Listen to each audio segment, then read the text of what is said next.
Chapitre 4. À quoi penser? Afin de rompre toute relation mentale avec la maladie, tu dois entrer en relation mentale avec la santé, en rendant le processus positif et non négatif. Un processus basé sur un postulat, pas un rejet.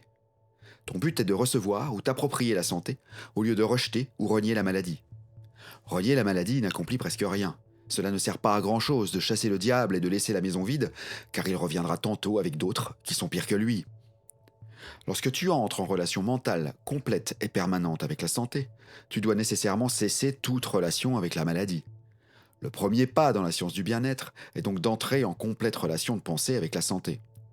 Le meilleur moyen de faire cela est de former une image mentale ou une image de toi-même comme étant en bonne santé, en imaginant un corps parfaitement fort et vigoureux, et de passer suffisamment de temps à contempler cette image pour en faire l'habituelle pensée te concernant. Ce n'est pas aussi facile que c'en a l'air. Ça nécessite de prendre un temps considérable en méditation et tout le monde n'a pas la faculté d'imagerie mentale suffisamment développée pour former une image mentale distincte d'eux-mêmes dans un corps parfait ou idéalisé.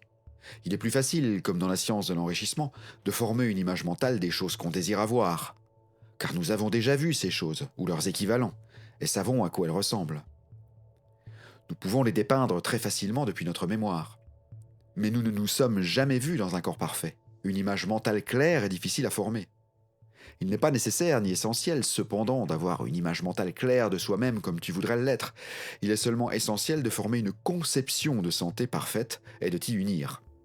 Cette conception de santé n'est pas une image mentale d'une chose particulière, c'est une compréhension de santé, et elle est chargée de l'idée d'un fonctionnement parfait dans chaque partie du corps et de chaque organe. Tu peux essayer de te visualiser avec un physique parfait. Ceci aide. Tu dois te penser comme faisant tout à la façon d'une personne parfaitement forte et vigoureuse. Tu peux te visualiser en train de marcher dans la rue avec un corps parfaitement droit d'un pas vigoureux. Tu peux te visualiser comme faisant ton travail quotidien facilement et débordant de vigueur, jamais fatigué ou faible. Tu peux visualiser dans ta tête comment toute chose serait faite par une personne en santé, en parfaite santé et puissante. Et tu peux t'octroyer le premier rôle du film en faisant les choses de cette façon-là. Ne pense jamais à la façon dont les gens faibles ou malades font les choses. Pense seulement à la façon dont les gens forts font les choses. Passe ton temps libre à penser à cette forte façon, jusqu'à ce que tu en aies une bonne conception. Et pense-toi toujours comme unifié avec la forte façon de faire les choses. C'est ce que j'entends par avoir une conception de santé. De façon à établir un fonctionnement parfait dans chaque partie du corps, l'homme n'a pas à étudier la physiologie ou l'anatomie de façon à pouvoir former une image mentale séparée de chaque organe et lui parler. Il n'a pas à s'appesantir sur son foie, ses reins, son estomac ou son cœur. Il existe un principe de santé chez l'homme qui contrôle toutes les fonctions involontaires de sa vie, et la pensée de santé parfaite imprimée sur ce principe atteindra chaque partie et organe. Le foie de l'homme n'est pas contrôlé par un principe de foie, son estomac par un principe digestif, etc. Le principe de santé ne fait qu'un. Moins tu étudieras la physiologie, mieux ce sera pour toi.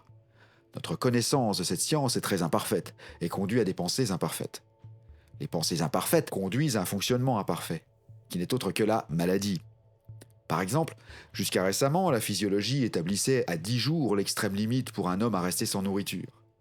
On considérait qu'il ne pourrait survivre à un jeûne plus long que dans de rares occasions. Donc l'impression devint universellement disséminée qu'un homme privé de nourriture devait mourir entre 5 et 10 jours. Et nombre de gens, lorsqu'ils étaient affamés à cause d'un naufrage, accident ou famine, mouraient dans ces délais. Mais les travaux du Dr Tsana, le jeûneur aux 40 jours, et les écrits du Dr Dewey, et autres, à propos du jeûne, additionnés aux expériences d'un nombre incalculable de personnes ayant jeûné entre 40 et 60 jours, ont montré que la capacité d'un homme à vivre sans nourriture est bien plus grande qu'on l'avait supposé. Toute personne éduquée en conséquence peut jeûner de 20 à 40 jours avec une petite perte de poids et souvent sans apparente perte de force. Les gens qui moururent d'inanition en 10 jours ou moins sont morts car ils croyaient que la mort était inévitable. Une physiologie erronée les a fait penser imparfaitement à leur sujet. Lorsqu'un homme est privé de nourriture, il mourra entre 10 et 50 jours en fonction de la façon dont on l'a éduqué. En d'autres termes, en fonction de la façon qu'il pense à ce sujet. Donc tu vois qu'une physiologie erronée peut donner de machiavéliques résultats.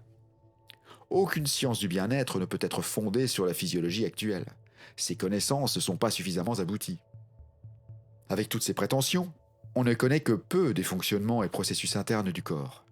On ne sait même pas comment précisément la nourriture est digérée. On ne sait même pas quel rôle joue la nourriture, si c'est le cas, dans la création de la force.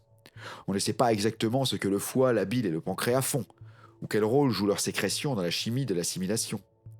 Nous théorisons sur tout ceci, et la plupart des autres choses, mais nous ne savons pas vraiment. Lorsque l'homme commence à étudier la physiologie, il intègre le domaine de la théorie et la controverse. Il intègre des opinions opposées, et il devra former des idées erronées sur lui-même. Ces idées erronées l'amènent à avoir des pensées fausses, et ceci conduit à des fonctionnements pervertis et la maladie. Tout ce que la connaissance la plus parfaite en physiologie pourrait faire pour l'homme serait de l'amener à ne penser que des pensées de santé parfaite, et à manger, boire, respirer et dormir d'une manière parfaitement saine. Et il peut faire ceci, comme nous le montrerons, sans étudier la physiologie le moins du monde. Il y a certaines propositions fondamentales qu'il nous faut connaître, et elles seront expliquées dans les chapitres suivants. Mais en marge de ces propositions, ignore la physiologie. Elle tend à remplir ton esprit avec des conditions imparfaites, et ces pensées produiront les conditions imparfaites dans ton propre corps. Tu ne peux étudier aucune science qui reconnaît la maladie si tu te destines à ne penser à rien d'autre qu'à la santé. Laisse tomber toute investigation quant à ta condition actuelle, ses causes ou résultats possibles, et applique-toi à former une conception de santé. Pense à la santé et aux possibilités de santé, au travail qu'on peut faire et au plaisir vécu au travers d'une condition de santé parfaite. Ensuite, fais de cette conception ton guide de pensée personnel. Refuse d'entretenir une seule pensée de toi-même qui n'est pas en harmonie avec lui. Quand une quelconque pensée de maladie ou de fonctionnement imparfait entre dans ton esprit, rejette-le instantanément en appelant une pensée qui est en harmonie avec le concept de santé. Pense-toi toujours en train de réaliser cette conception, comme étant un personnage fort et en parfaite santé, et n'héberge aucune pensée contraire. Sache qu'en te pensant en accord avec cette conception, la substance originelle, qui imprègne et remplit les tissus de ton corps, prend forme en accord avec la pensée. Et sache que cette substance intelligente, ou matière-esprit, causera l'exécution de la fonction de telle manière que ton corps sera reconstruit avec des cellules parfaitement saines. La substance intelligente, à partir de laquelle toutes les choses sont faites, imprègne, pénètre toute chose. Et il en est ainsi à travers ton corps. Il bouge en fonction de ses pensées, donc si tu maintiens seulement des pensées d'un fonctionnement parfaitement sain, cela causera les mouvements d'un fonctionnement parfaitement sain à l'intérieur de toi.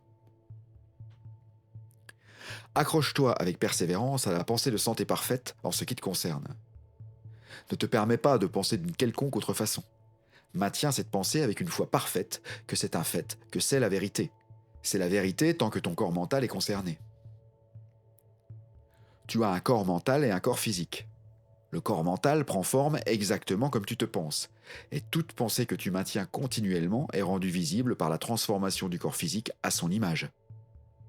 Implanter la pensée de fonctionnement parfait dans le corps mental causera, en temps voulu, le fonctionnement parfait du corps physique. La transformation du corps physique en l'idéal maintenu dans le corps mental n'est pas accomplie instantanément. Nous ne pouvons pas transfigurer notre corps physique à volonté comme le faisait Jésus.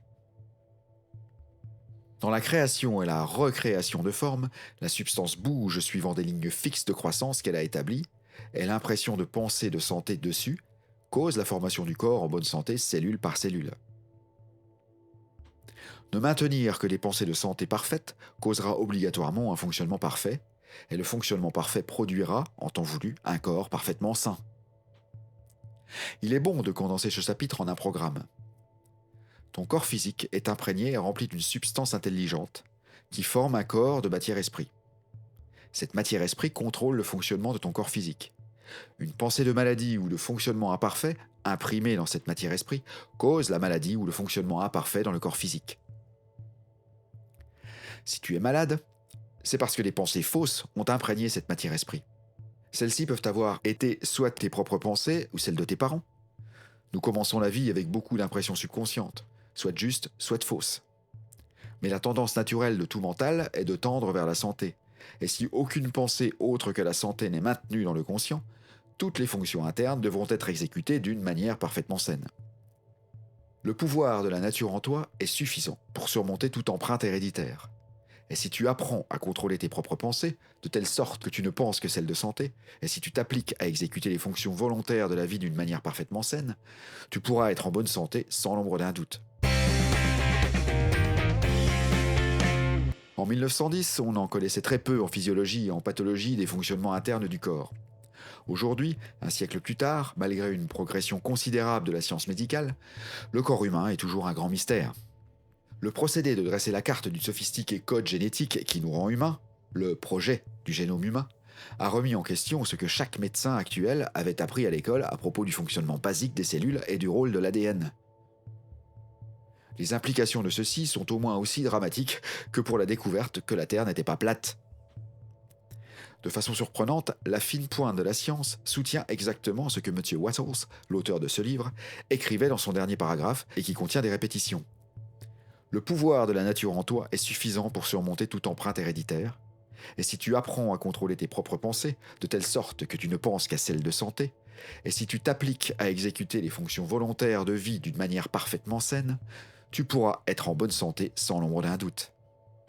Fin du chapitre 4e.